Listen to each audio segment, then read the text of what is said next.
Welcome to the podcast, Green Mountain Disability Stories. I'm Emerson. I use he, him, or they, them pronouns. I'm a white person with short brown hair and rectangular glasses and a plaid blue button-up shirt on.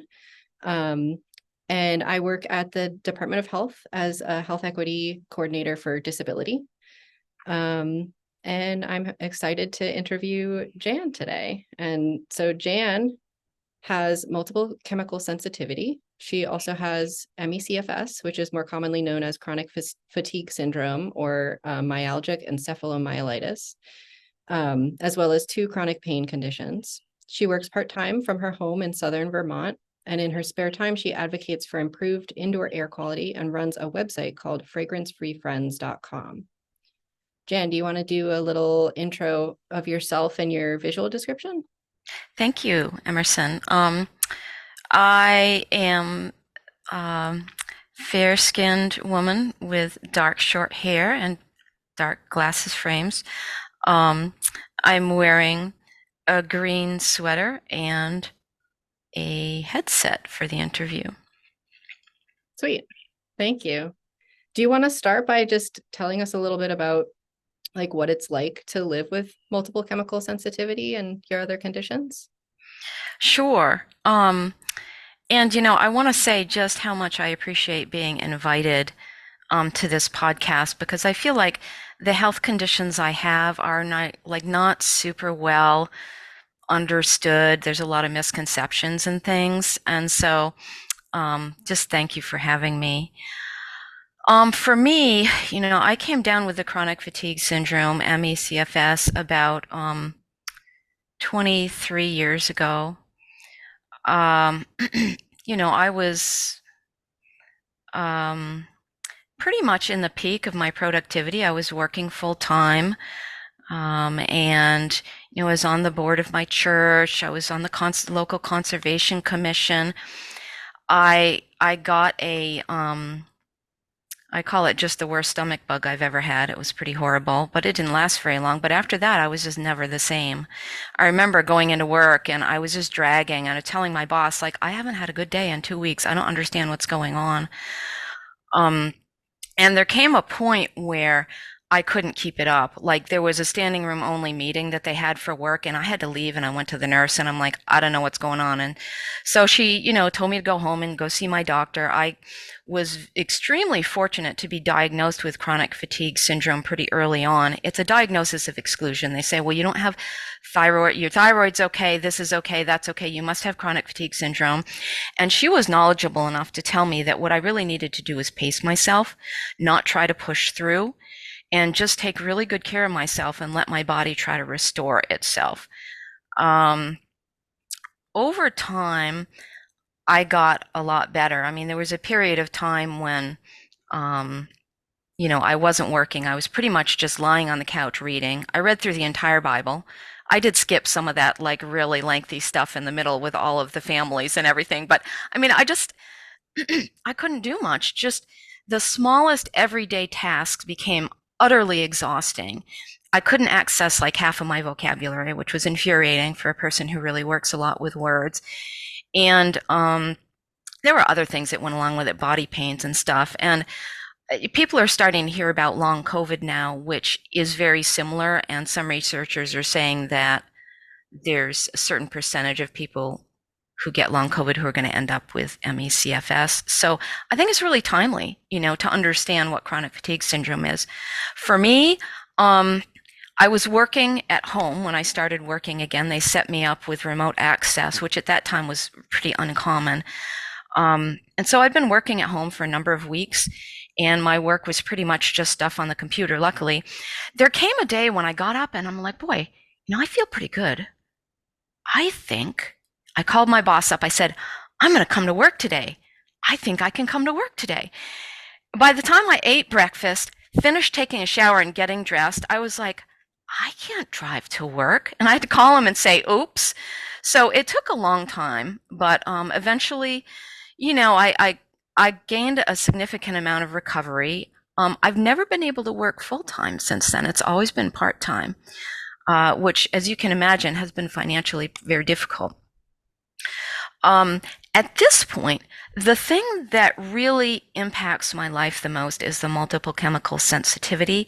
It's not that I've gotten over the chronic fatigue syndrome, but with time, I started to realize that it seems like it may even be that the chemical sensitivity is kind of what led to the chronic fatigue syndrome.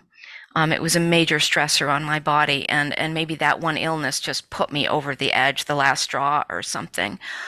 Um, but living with the multiple chemical sensitivity, it's kind of like an allergy, but not. It's not a classical allergy. They don't understand it super well. Um, but the MCS affects like every aspect of my life, like the products I can use, where I can live, where I can work, who can come into my home, how I shop, when I can be out in my yard or not. And the reason is because it's not just the chemicals that I choose to use, but it's the chemicals that other people use that are volatile, that get into the air and I breathe them in, cause me a lot of trouble. And that's the stuff that I have very little control over. Um, as you can imagine, it can be pretty hard in the workplace. That place I was working when I first got sick, they had a lot of chemicals there. And although I was in an office job, it was in the same building, and you walk past the chemical areas and whatever. And I didn't think much of it at the time, but I did develop kind of an allergic asthma. And then I came down with a CFS. So I think it was all related. But just as far as what it's like to live with the MCS, and I would say I'm speaking for me because people's experiences are so different in terms of the chemicals that they react to. Everyone's different. And even I'm different over time. It used to be I just reacted to like 3M desk cleaner and the aftershave of the dude who worked next to me. And over time, either I think it's a combination of I've picked up more sensitivities, but also the chemicals that are used in consumer products have changed over the years since I first got sick. Chemists are inventing all kinds of new molecules all the time, and sometimes they smell interesting, and sometimes they smell good, at least to that chemist. And they say, well, maybe we can market this to the scent marketing companies, who then market to the laundry product companies and cleaning, chemical companies and body care companies. So those molecules get into these products that everybody uses, and those kinds of products are not regulated the same way foods and drugs are. People are absolutely astounded when I tell them that just because it's on the shelf doesn't mean it's safe, because there's nobody in charge of regulating the safety of like what you breathe in from cleaning products, perfumes, shampoos, laundry products, things like that. Air fresheners is a huge one. So that was a big core dump. Okay, maybe I should pause and see if you have any questions about what I said. I don't know. What do you think? Thank you for sharing all of that. That's why you called it Fragrance Free Friends, your group, because the fragrances are a big part of this. Yeah. So for a lot of people, the fragrance chemicals are really one of the worst triggers. Like I said, everybody's different, but I belong to various support groups on Facebook and places, and we hear a lot about people reacting to fragrances, but there's other volatile things, things that are used in cleaning chemicals and whatnot that are also um, a problem. And I can talk more about what the symptoms of MCS can be for different people. Um, but the reason really that I called my website Fragrance Free Friends is because a lot of people are reacting to these things and have never heard of multiple chemical sensitivity. They just know, this is how it started happening for me. When I drive my grandmother to go shopping, I don't feel well. I get dizzy or I get a headache or I start coughing. Well, I wouldn't have known at the time that was multiple chemical sensitivity. I just know that I was like, man, can you not wear your perfume when we go? And a lot of people are in that boat.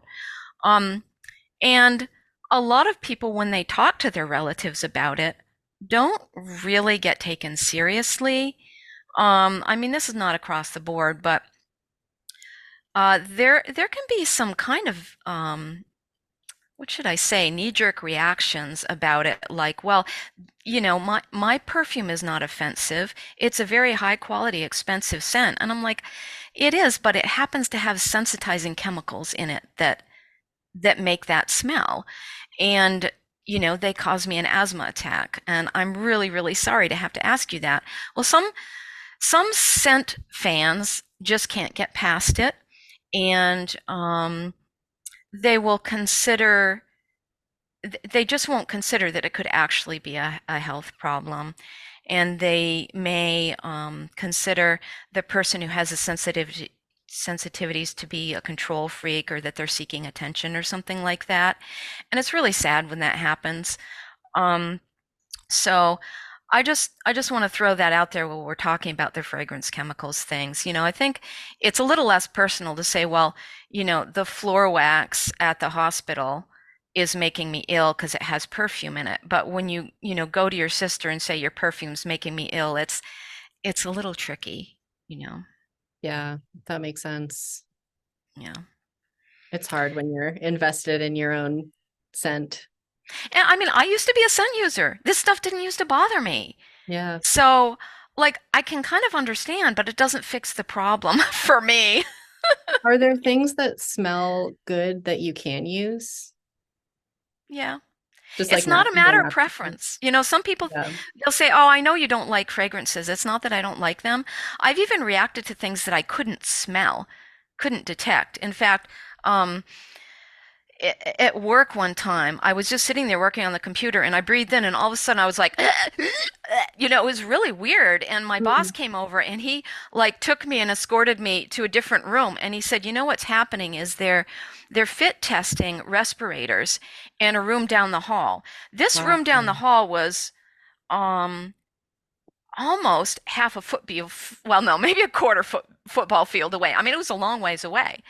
And what had happened was they put on the mask, they spray this stuff in the air, and if the person doesn't cough, then they know the mask is working. Well, then, the health and safety person opened the windows of that room to air it out, and they were fine, and they opened the door, and one or two little molecules came down and got me. I didn't smell it, but I had no idea what was happening. And that was kind of early on in this condition too, so I wasn't really primed to expect things like that. Mm. So yeah, you don't have to smell it to have your bronchial cells freak out. That's what's happening. Um, Now, I have different kinds of reactions. Let's talk about the symptoms. I mean, for me, it seems to depend on what the thing is that I'm breathing in. Some things give me more typical allergy symptoms, um, stinging eyes, sore throat, a headache. Um, Other things give me more like more like what I connect with the chronic fatigue syndrome. Like when I would go to my relatives for the holidays, and they would do their best not to wear perfume or whatever, but there's still stuff in the house that's been there. There's scented candles, even if they're not burning them. Their trash bags were scented. They didn't even know it, things like that. And I, at a certain point, got sensitive enough so that if I hung out there with them for the day, for Christmas or whatever, by the time I got home, I felt like I had the flu. And I would just have to go to bed. I would be in bed for a day or a day and a half with body aches and exhaustion and all of that. So you can imagine, for a person who needs to work, you can't be exposed to that stuff all the time. It's a real problem. And that reaction that you just described sounds very similar to an MECFS crash as well. Flu-like Exactly. symptoms That's, in yeah, blood that's sugar. why I say some exposures I tend to relate more to that CFS crash kind of experience. Yeah. Mm. And other times it's just like I start coughing and clearing my throat. I've got a lot of something in my throat. In fact, sometimes I'm in meetings with people on Zoom and I hear that and I want to say, "Are you sure you don't have some air freshener there that's bothering you?" I think a lot of people are around fragrances so much in their lives.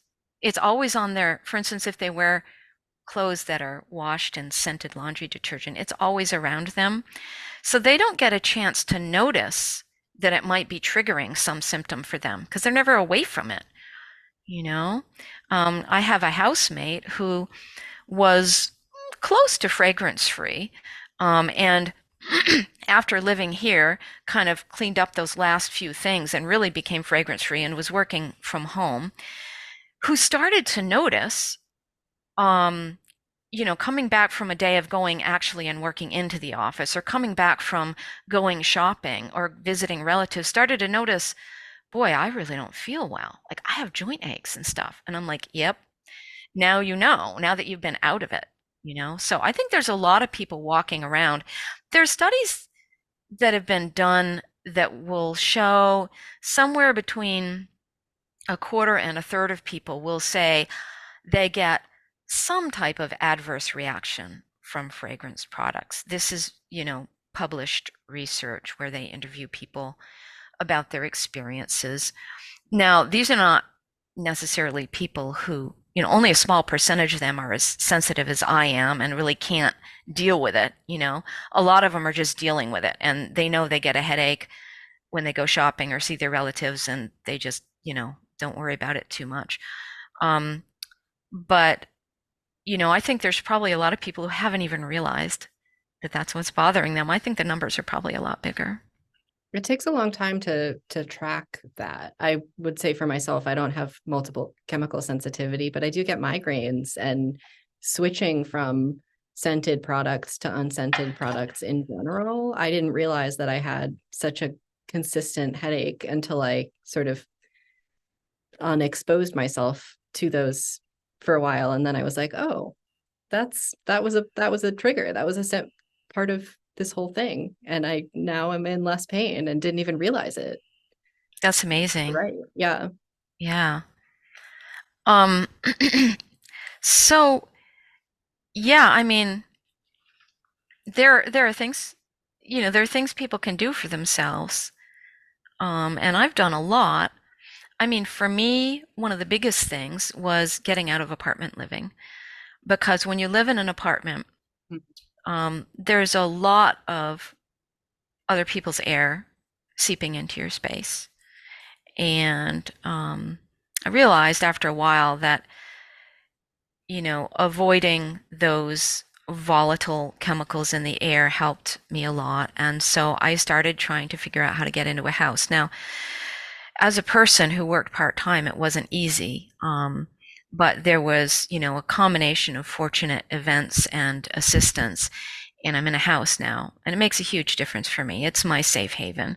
And I feel so badly for all the people who have to live in apartments and can't control their air quality as easily.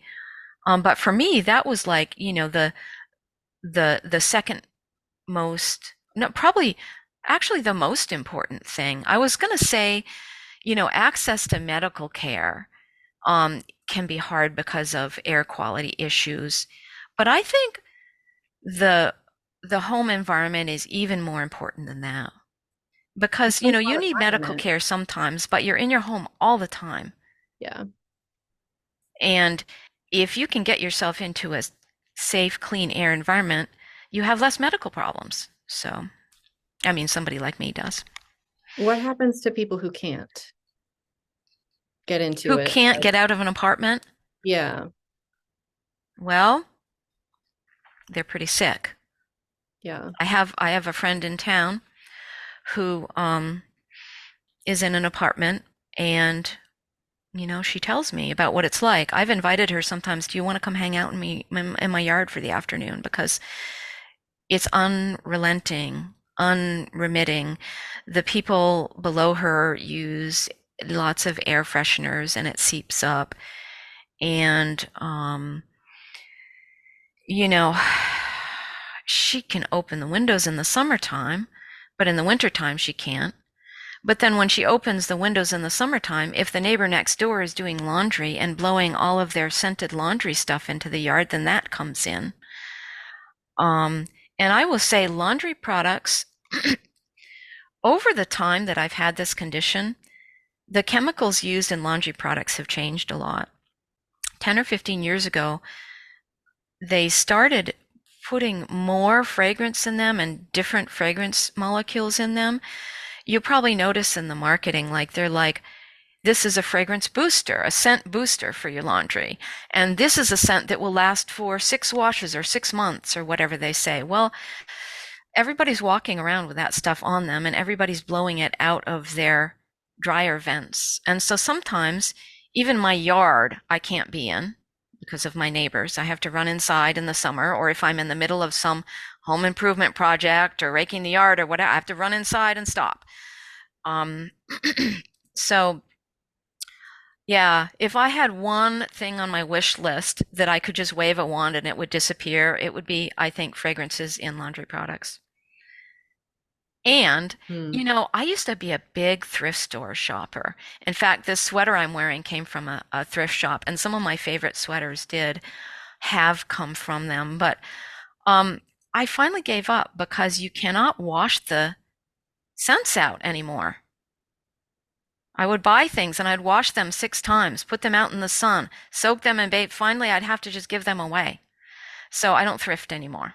One of the fun little things that's, and it can be expensive too because you got to buy your clothes new. You buy things and discover they're scented like trash bags, and then you have to give them to your neighbor. You know So, what's the worst is scented menstrual products. I accidentally bought some I a while know, ago and was I just know. astounded. I'm And like, it's so why is this expensive. fragrance? And it doesn't say fragrance. It would say something like has aloe added. And Yeah. aloe doesn't have fragrance, but I think what they're doing is they're adding like an essential oil of the aloe flower, probably is what it Mhm. is, that makes it perfumed. And so if after a while I figured that out and I had to stay away from those. But do you know the state of California has been passing laws and some other states have been passing laws saying you have to label things and say the ingredients. And Nice. menstrual products is one of the ones that got a law passed. Now the rules are That's different awesome. for different, like for cleaning products, the company can put it on a website, not necessarily on the label of the product. For menstrual products, I think it phased in just over the last few months that they have to be doing it. And I don't know if it's on the package or if it's on the web. Mm. Um, but the states just had to take things into their own hands because the FDA didn't have any laws. So that's been big progress. It used to be I had absolutely no idea what part of a product I was reacting to. I couldn't see the ingredients. So I couldn't therefore go out and shop for a product that didn't have that ingredient because the ingredients aren't listed.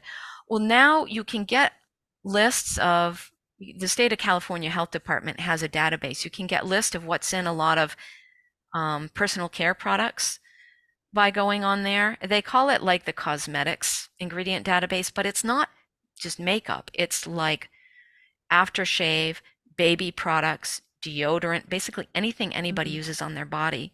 The state of California has said if you sell it in our state, you have to give us the ingredients. And well, the companies aren't, they can't do it just for California. You know, they can't keep the rest of us off California's website. And for the cleaning products, well, they're not going to make special packages just to sell for California. So the rest of us are benefiting because California passed those laws. So it's really nice. But that's like the curb cut effect, but for state laws, huh? Like we're all benefiting from Yeah. California getting its act together. Yeah. Yeah. And there are other states. I think it was the state of Washington or maybe Oregon. There's a few other states who have passed laws. So, and of course, I'm sure the fragrance and chemical industries are just freaking out about that. And in fact, I subscribe to one of the industry publications just to see what they say about this kind of stuff. And they're like, "Rah, rah, rah, rah, rah," well, this is a problem for us. But the thing is, um, some companies are changing their formulas now that they have to say what's in it. They're now Mm. shamed into, they haven't been forced to change the formula, but they're shamed into it. So change is happening. It's slow, but I'm convinced in about 10 years it's going to break wide open. Enough people are going to realize that they have this problem and start asking for change. So I'm hopeful. I do feel like the world has started to realize how important air quality is and indoor air quality specifically. Um, I think a lot about like where public health came from and how we sort of came from realizing that we needed to clean our water so to avoid cholera and like wash our hands and stuff. And now we're realizing, oh, the air needs to be clean too. Um, and trying to figure out what that looks like for different spaces. Like, and I know we've had rules before, but with, you know, with COVID and with other wildfire smoke and fragrance products, like I think it's getting a new set of eyes on it in a nice way. So I'm hopeful for change Yeah. here too. Yeah, definitely. Boy, the wildfires have been terrible for a lot of people with chemical sensitivities because there's a lot of people who react to smoke, to cigarette smoke, wood smoke. And then when you have wildfires, there's all kinds of stuff burning because houses burn. So all of the plastic and weird chemicals in there burn and get into the air. It's pretty nasty stuff. Yeah, But that's with true. It's not just COVID, wood. no, it's not just wood. Paint, linoleum, all that stuff burns when buildings start burning. It's terrible. But with COVID, it's really interesting. They did start talking about um, exchange of air in buildings and or cleaning the air using like ultraviolet stuff, technology like that. And it's an opportunity to say, hey, don't forget about the volatile things that we're putting in the air that we don't really need to be. Because really, the cleaning chemicals don't need to be fragranced, and there are fragrance-free options. A lot of cleaning chemicals don't even need to be volatile, meaning they don't even need to be things that evaporate easy into the air. Like hydrogen peroxide is an example of something that kills germs, but it's not a real volatile thing like alcohol is or like ammonia is. And so a lot of the hospital grade sanitizing sprays are made from hydrogen peroxide. And you can get them in fragrance free. And some hospitals know that, and some hospitals don't seem to know that. Um, it was interesting. So I have a couple of COVID stories. How long is this podcast anyway? I have stories. Go for it. Um, so, I had this condition, then COVID came along, and all of a sudden there was this great increase in sanitation activities. People wanted hand sanitizer everywhere and they were spraying down everything. Some facilities were even fogging their places. I think that might be more like warehouses and stuff, but they would actually, use these foggers that put sanitizers into the air overnight while their staff are out of the facility. Well, a lot of those, they were using things with fragrance in them. And the local hospital that I am most likely to go to had been doing pretty well with air quality. They had no air fresheners. The bathrooms had fragrance-free hand soap in them. And that's not just a matter of me wanting to use the soap or not. It's every time somebody uses a soap, the fragrances get into the air because fragrances are fragrances because you smell them, right? Well, how do you smell them? They get into the air. And if you're smelling them, that means people with MCS are breathing these things in, whatever those chemicals are, right? And they're not made from flowers anymore. They're made from chemicals. So the hospital was doing pretty well. They didn't have air fresheners in the bathroom or those smelly toilet mints or anything like that. And then COVID came along and I went in there and it almost knocked me over. I said, what are they doing? I went in for a blood draw. Well, they had those Purell stations that stand up and you get a squirt of Purell, and they were making everybody use them. And they were full of fragranced Purell. So everybody who walked in the room was walking around spreading fragrance. The whole room was just reeking of it. And so I went through this whole back and forth thing with the hospital saying, there's fragrance-free Purell. Will you please switch to it? And they came back and said, well, our supplier doesn't have fragrance-free Purell, and anyway, here's the spiel from the manufacturer saying it's a very light fragrance and it's made to neutralize the alcohol scent. And, I'm like, well, that's a big load of BS from the manufacturer. I didn't say that, but I wrote back nicely and said, here are the ingredients, okay? It doesn't neutralize alcohol, it covers it up, it adds fragrance to the air, and I sent them screenshots of fragrance-free Purell options that I got from the Purell Gojo website saying these fit your machine. So finally, the patient advocate got back to me and said, okay, our purchaser is going to get those. He had to actually ask the supplier to carry the fragrance-free version, and they said yes, they would. So it's an example of how hospitals don't even know what the options are. And they're making patients sick by not knowing. So that got worse with COVID, hand sanitizer craze and all that. Um, in fact, when I went to get a COVID vaccination, I was like, well, at that point, the hospital hadn't straightened out their act, and I really didn't want to go in there. And I wasn't really sure where I was going to get a shot, but I looked online, and the local EMS organization, the ambulance people, rescue people, were offering a shot clinic. They were setting up a trailer in some parking lot somewhere, and doing it. And I thought, well, I'll take I'll take my chances with that one. Um, and I went and I stuck my head in there, and I'm like, fragrance Purell. So I stepped out and I asked the man, is there any chance I could get my shot out here outside the door because your hand sanitizer is fragranced and it's a problem for me. And being a rescue person, they're used to everything. He was like, oh, no problem. Here, I'll come right out. And he did it and it was great. But I mean, if you want people to get health care, if you want people to get a COVID shot, provide a place with good air quality. It's like, I can't believe the lack of understanding there is about this. And it's not just for MCS, like people who have asthma are often triggered by stuff in the air. There's a whole list of things. There's mast cell disorders, mast cell activation syndrome. People who have had traumatic brain injury are sometimes very affected by fragrances in the air. Emerson, you mentioned migraine. Can you think of any Mhm. others?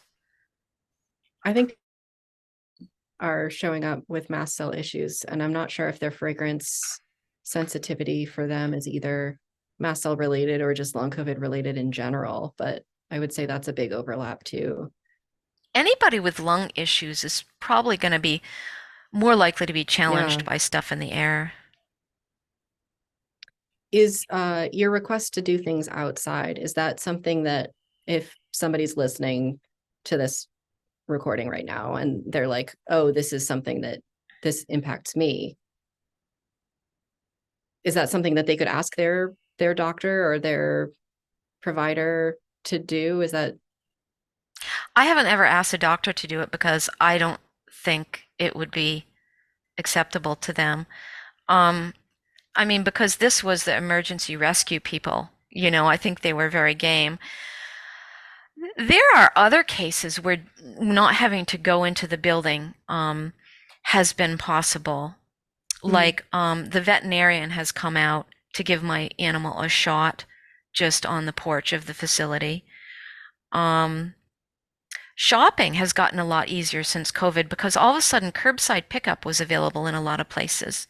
hmm, And that has made my life a lot easier because, when I had to go into a store to shop, um, I would get totally saturated with all the fragrances, not only from the products they have on the shelves, but, they're cleaning the floor with scented stuff, um, and sometimes using air fresheners and things.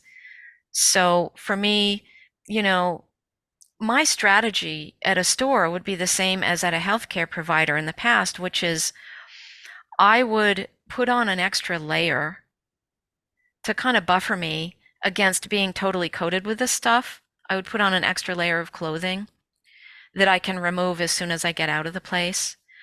So, and also I would put a layer of lotion on my exposed skin because that wipes off easily with an unscented wet wipe when I get in the car, and wear something over my hair because my hair is very absorbent. So that way, when you're sitting with yourself in the car on the way home, you're not making yourself sick with all those fragrances that you picked up at the doctor's office or at the store or whatever. So I just have a bag in the car and I just take off my hat and clothes and whatever and put them in there.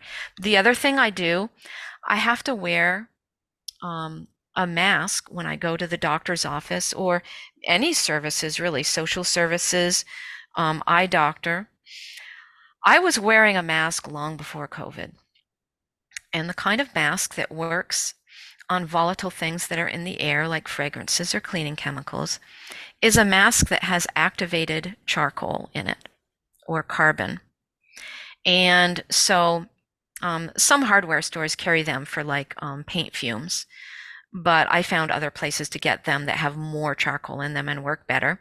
Anyway, I always keep those on hand and I wear them when I go to the doctor. And so that prevents me from breathing in the stuff too much. It's not perfect, but it helps. 95% filters out that stuff. So that's how I do doctors. Now, when you think about going to the dentist, you can't wear a mask, right? So for me, I had a great dentist. They had very little fragrance. I think I was still bugging them to get the the fragrance soap out of their bathroom, but for the most part, the air quality was good in there. And my hygienist was wonderful. She knew that I had sensitivities. She would even ask me, "Well, is the cinnamon fluoride treatment okay?" And I'm like, "That should be fine. It's a little less volatile than the mint. Mint won't kill me, but well, they sold their practice. And the new people started doing the laundry in scented detergent. Either that or they just started doing it at the regular laundromat, which all those machines are so full of residue from scent boosters and everything that is just like washing stuff in scented detergent. So the things that the people wear while they're working on you, the smocks or scrubs or whatever, they all were stinky then. And the the I don't know, the strategies that I use at the doctor just weren't going to work at the dentist. So I looked for another dentist. I haven't found one locally. I found one that's pretty far away and doesn't take my insurance. And as a person of low income who has a hard time driving long distances because I don't know if I'll have the energy to get back. I don't know if I'll end up having a migraine. I do have a couple of chronic pain syndromes. Migraine is one of them. I actually have unremitting daily headache now, Mm. which I haven't figured out. So I don't drive much anymore because I'm not sure I'm going to be able to get home. Um, so I haven't had dental care in 4 or 5 years, is what it amounts to. So they want patients to be at ease. So they'll have a signature fragrance. It's lavender or whatever, but it's not actually lavender. It's like fake chemical lavender. And so dentists are very commonly using scented products. And, if you want to scope out a place, all you have to do is stick your head in the door. You don't have to know what products they're using. You don't have to see the list or see their cleaning cabinet. You just open the door, stick your head in, and say, "Okay, I'm not going to be here." And you close it and go to the next place. And it's tough to find a place. That's interesting to me also because I feel like I've been looking for COVID safe dentist, and Oh, I've found that some dentists have their act together really well. They have a separate room for each patient, that with a closed door, and they have like an air purifier going, and they wear N95 so that when you take off your mask, you're the only one unmasked, and mm-hmm. they'll crack a window, like, and they have all that information like up on their website. And then other dentists don't have any of that information. And I wonder about the overlap between fragrances and awareness of the indoor air quality for COVID precautions. Because I That's do a think that really, I feel like dentists, yeah, that's an interesting it's point. You interesting. feel like what?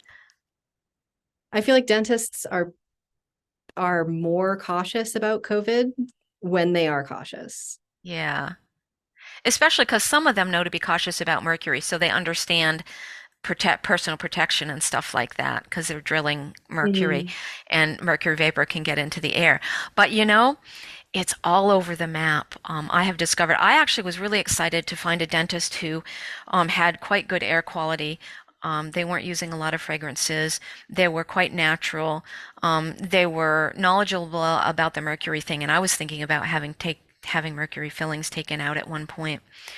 And I went there once before COVID started up, and was kind of excited about it. And then COVID came, and they have a pretty open format. They don't have doors that are closing. And I actually learned from some things that the dentist said or posted or something, that they were not really concerned about COVID very much. And so I called up and I asked, are you doing air exchanges or anything in light of COVID? And they said no. And so I didn't go back there for my care, even though I had paid $400 out of pocket for my initial assessment there because they do a very thorough thing and um, the regular dental insurance doesn't cover all of it. But I was like, I'm going to invest in this because they're nearly fragrance free. And I finally found my dentist, and it was only a half an hour away. But no, when COVID came, I'm like, I'm not going in there. I'm deathly afraid of catching COVID because a lot of the um, a lot of the people who have chronic fatigue syndrome, they recognize it's a post-viral fatigue condition. And the people with long COVID, I'm more worried about long COVID than COVID because the Same. people with long COVID have a post-viral condition and it may last for years. And, here I am. I haven't been able to work full time for 23 years or so. I'm just barely, I'm just barely getting by. If I have any more limitation, I won't be able to pay my mortgage. Yeah. So, you know, pretty much a lot of my life now is built around avoiding getting COVID. I did get the one shot, but it gave me terrible joint pains for 3 months straight. And I said, okay, I'd better not get a second one. Um, I think it's too risky for me. And so I'm just, I'm extremely careful about trying not to contract COVID so I won't get long COVID, basically. Yeah. And I think people like you and I have a little bit more of an idea of like what care looks like when you have a condition that people don't fully understand. Um, yeah, because I think once you get long COVID and you realize how little support there is for you, it's difficult. Yeah. And even like Social Security disability income. My mom said, "Well, why don't you apply for disability income?" Um, well, because, Mom, it's not a shoo-in like it is for some conditions like multiple sclerosis or cancer. You have to prove that you have a disability, and you may go through 3 appeals. And in all that time, you're supposed to be not doing a substantial amount of work. Well, the only way to get through that process, of multiple appeals and whatever, not having a significant income is if you already have a lot of savings and you're affluent enough to not work that way, or if you have another person working who supports you. So the people who need the help the most, the people who really are having a very, very hard time working and don't have anybody else supporting them, they feel the need to push and keep working because there is no other option for them besides losing their house, becoming homeless, losing their safe place. And the combination of, um, having something like chronic fatigue syndrome or long COVID and having multiple chemical sensitivity, well, I would say even just having multiple chemical sensitivity, people are people are becoming unhoused because either they can't work enough to afford their house payments or even their rent in an apartment, or with multiple chemical sensitivity because they just, the whole apartment thing, they just can't be in that space. So they end up living in a car or a tent. They have to move down south where it's warmer so they can do that. There are people who are in dire straits because of it. And then if you think about the social service agencies that they might try to get help from, if those places have hand sanitizer that's fragranced or air freshener, they're not getting help from those places. So it's really it's a cluster. I'll say that. And you sort of get treated like you're afraid of hand sanitizer or fragrances, and Right, it's so much more like you're going to have an asthma attack, like you're going to have a physical reaction right. to these things, and just because you can't see them in the air floating around you doesn't mean that they're not there, and doesn't Yeah, mean that, your access need for good indoor air is not valid. It's Right. hard when people aren't willing to meet your access need because we know they can. Yeah, there's this thing where, I mean, people, if someone just walked in and see me here, they're like, well, you don't have a disability. People think of disability as something that's like, I'm missing a limb, or I can't move around, or I can't see, or I can't hear. Um, a disability is you are prevented or significantly impaired from doing an activity of daily living. So if I can't breathe the air without getting extremely ill, well, what is more basic and daily living than breathing, right? So, here I am in my safe environment. I'm doing pretty well. I mean, I have a headache. My concentration's not great, and I'm going to be really worn out by the end of this interview. Um, but, I look okay. Um, Yesterday, I wasn't looking quite as okay. I was lying down, not feeling well, and also taking it easy so I can do this thing today. So there's a lot of things that people don't see about these conditions. Some people call it an invisible disability sometimes. Yeah. I recently heard somebody refer to it as a hidden disability instead. Um, because if you know what you're looking for, you can see the signs in somebody else, but often people just don't bother to look. Yeah. Or they're not seeing you at a time when I Yeah. mean, if I'm really bad, I'm not going out, right? Yeah. You know. No, I think about that a lot with things like migraine or asthma or I feel like most disabilities are dynamic in some way. It's not like even if you're not disabled, sometimes you feel better when you wake up than other times. You So know, dynamic meaning changeable. yeah, it's not like you are always disabled by a migraine. Sometimes you're okay, and sometimes you can't look at a bright light. Like, Right. Yeah. um, but it's still a disability either way. And I think a lot of people don't realize that. Yeah. And I really try to encourage people to think about chemical sensitivity as a disability. You don't have to say, I'm disabled. Like, you're abled in a lot of ways, right? But you have a disability that prevents you from doing certain things. And you should not be shy, I tell people, about asking for accommodation. And use the words disability accommodation is what I need. And if you say that at a healthcare organization, all of a sudden, they're going to look at it differently. Because you have rights. Yes. Yeah. You have How rights might under the Americans with Disabilities Act. would you phrase something like a disability accommodation request? Not to put you on the spot, but A disability, well, totally, how would you phrase a disability accommodation request? It depends a lot on the individual and what's going on. You know, so is it in the workplace? Is it at the doctor? And what's actually bothering you? Are there people involved? What is the change that needs to be made, And disability accommodations, by and large, are pretty individual.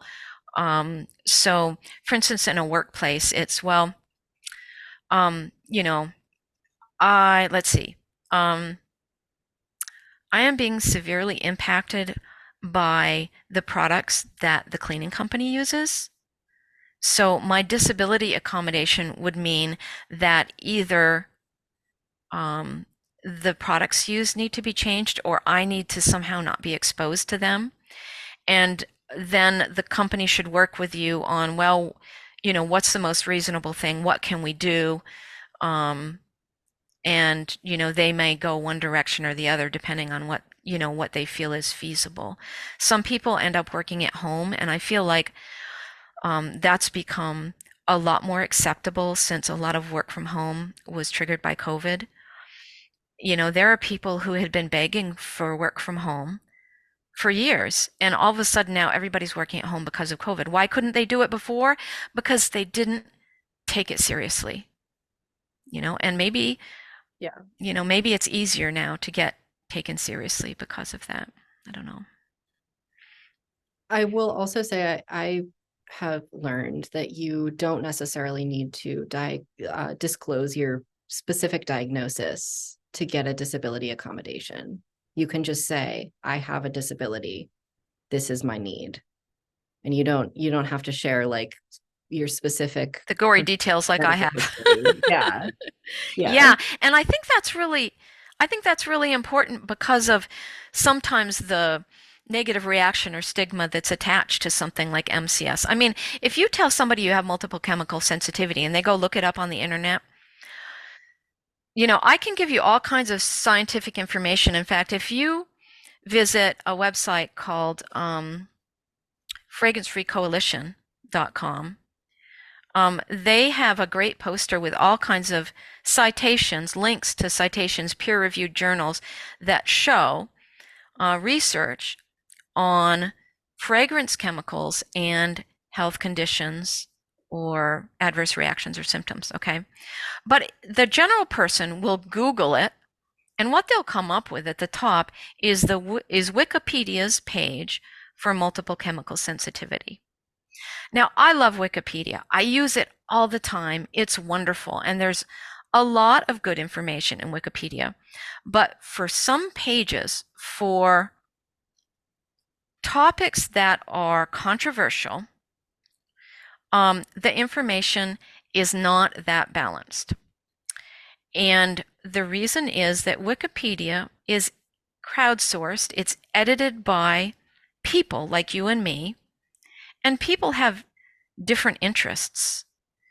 And because of the lopsidedness of the MCS site, it basically says that, I don't know what it says these days, but it's always been very, like, well, this is not necessarily a real thing. It's very disputed. This research says it happens because of anxiety, and never really will allow the wording that chemicals in the air are causing people symptoms. So the thing that I conclude, and that a lot of my friends conclude, is that the folks who have been really active in editing that site are probably representatives of, chemical industry, fragrance industry, people who have those kind of interests. I actually went on and tried to make an edit, and it was reverted back the next day. So, we only have so much control over that. So the long story short, when your average person goes and looks up multiple chemical sensitivity, they might come away just thinking you're neurotic. So you don't necessarily want to say that, to your employer. But maybe you want to say, I have a respiratory condition, I have an accommodation need, and the air needs to be cleaner for me, and this is how you can do it. Yeah.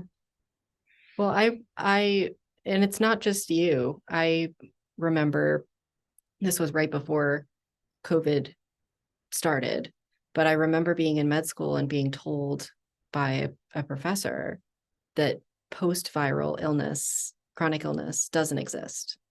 And he was very adamant. And we know now that it does, and we knew then too. But I know that like it takes science a long time to catch up with itself and to like be current. And I know that that's called the Semmelweis effect.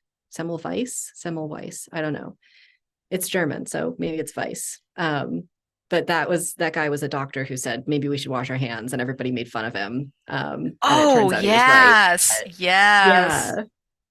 Yeah. And so now we're like, maybe we should clean the air. Maybe we should like not be putting all of these chemicals in our air. And, of course, science is going to be really reluctant to change. Big institutions usually are, but it sounds like the change is very necessary and valid. So Well, there's so much variability too. I mean, even when even when the science is there, sometimes the practitioners, are just going on what they knew years ago. And I mean, that's not to diss doctors, the medical system now is puts so much pressure on them that even if they wanted to take the time to really dig deep into some interesting condition, they don't have time to do it. The they're insurance exhausted. companies limit their time with Yeah. patients. It's tough for the medical people, um, which is why, for me, I focus on education wherever there's an opening. If I can talk to a medical professional, if I can talk to um, somebody who works at a nonprofit organization, somebody who works for the state government, I'll talk to anybody. And the thing is, the more people I talk to, the more I've started hearing, oh yeah, my sister has that. Oh yeah, that my wife has that problem. Well, do you remember I said studies have shown that like a quarter of people have these problems? So the more people you talk to, the more you're going to run into, um, they're hearing it from more than one place. And the strategy that marketing people use is to give their information to the consumer in more than one way from more than one place. So the more of us say something, to anybody we can, um, people hear it many times from many different sources. That's when they start to take it seriously, just like with advertising. And so, we're moving it forward very slowly, very slowly.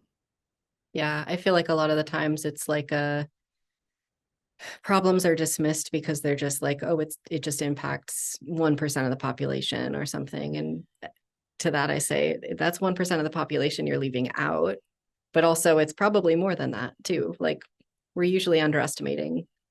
Right. Yeah, because of several things we talked about earlier in this conversation. I think we are underestimating. I just had one other question for you. Oh, yeah.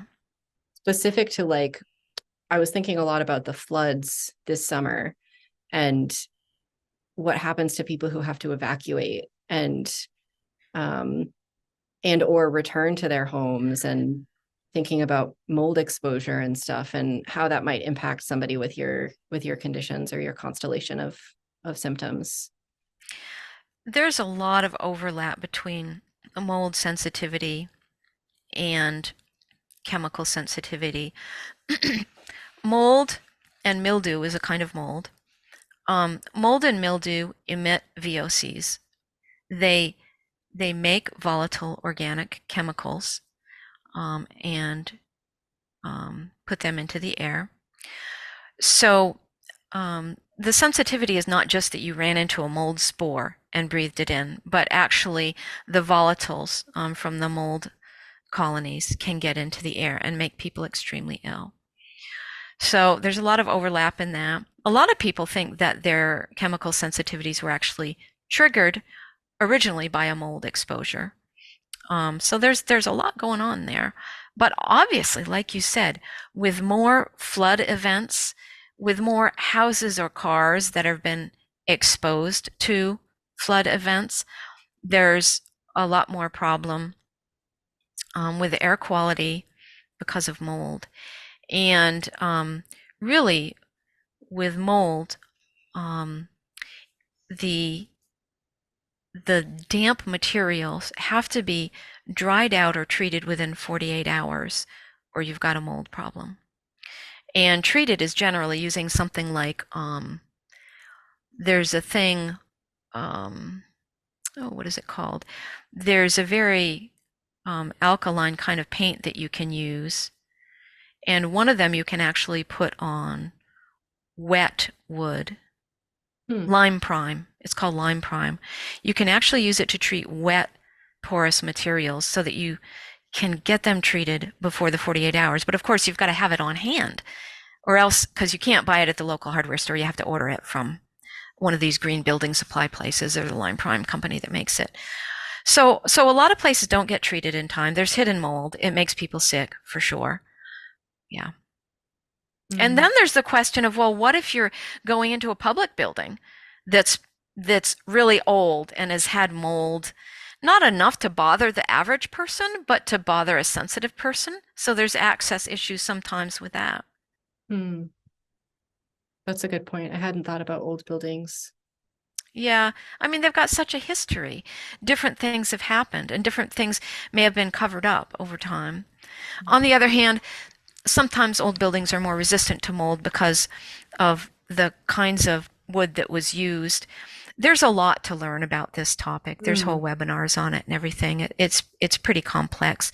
And there are specialists, there are consultants, and there are also just websites and DIY advice places that you can go if you're worried about mold. So I encourage people just to Google it and find some different sites. Change the Air Foundation is one group that's actually very high profile and working on mold issues. And they're doing great work and they have a conference and things. So there's a lot to learn from them. I haven't heard And of them before. I had heard I, about there was a Canadian expo that happened recently, the Clean Air Expo, where they were oh, talking great, about all these new technologies for cleaning the air inside buildings and stuff. great. That sounded pretty cool. Yeah. Change the Air, I believe, is mostly focused on mold. So it's not just about air exchanging. And I don't believe they've focused on other volatiles yet, but it's kind of a natural partnership. But they're really focused, you have to focus on your own issue and do a good job on it. You can't do everything. So they're focusing on mold. I'm focusing on fragrances. And there are different groups doing different parts of it. And people who have these conditions a lot of times get really hopeless. I mean, there's there's a lot of suicide amongst people with chronic conditions, especially when they're so misunderstood. But I really want people to have hope that we are making change, and there are people who understand, and I just hope people will have the same hope that I have. Sometimes people ask me, "Well, what keeps you going?" And I'm like, what keeps me going is the time when I'm going to see when it all breaks through, just like it did with organic food. When I was in college, organic food was so fringe. It was like, what the heck? And then it became on every grocery shelf. One of these days, the tide is going to turn and it's all going to change for air quality. And I'm going to be around to see that. And I'm going to be really happy. So, a lot of what we've been talking about is really talking to the people who have the condition and for them to be understood and for them to take measures. But I want to say something to the people who aren't bothered by this condition and think that it really doesn't affect them, which is, first of all, if you're involved in a business that touches the public and you're using fragrances either personally or in the, cleaning of the facility, you're limiting access for a certain number of people. You're going to feel like it's impossible to get rid of all the fragrance in the facility. It feels really huge, but I would want you to not feel that way. Don't look at this Mount Everest of things. Look at the small steps you can take, because every single thing you change is going to help some portion of the people. You get rid of air fresheners, maybe 5% of the people who couldn't come into your facility now are okay with it. You start cleaning the floors and surfaces with fragrance free, another 5% can come in. And I really want to point out that a lot of times when you ask for fragrance free accommodations, the first thing they'll go to is, well, we can't control what all the people do and wear. And my answer to that is, don't start with the people who come into your facility, because I agree. It's super hard to control what people do. The place that you start is the practices of the business itself that the business can control. The products you use, the products you purchase, the contractors that you have doing things like cleaning your facility, cleaning your automobiles, like if you're a transportation provider. And it's going to affect not only the customers or clients that want to come in, but it's going to affect the people who work for you and the people who want to work for you. You'll have less employees with migraines. You'll have employees who find that they can work at your facility, whereas before they stepped in the door and said, there's no way I can work here. And right now, it's an employee's market. Employers, if you want to find more hires, make your air quality good. So these are the things that I think of, from the end of what can a business do and what can a person who doesn't have sensitivities do.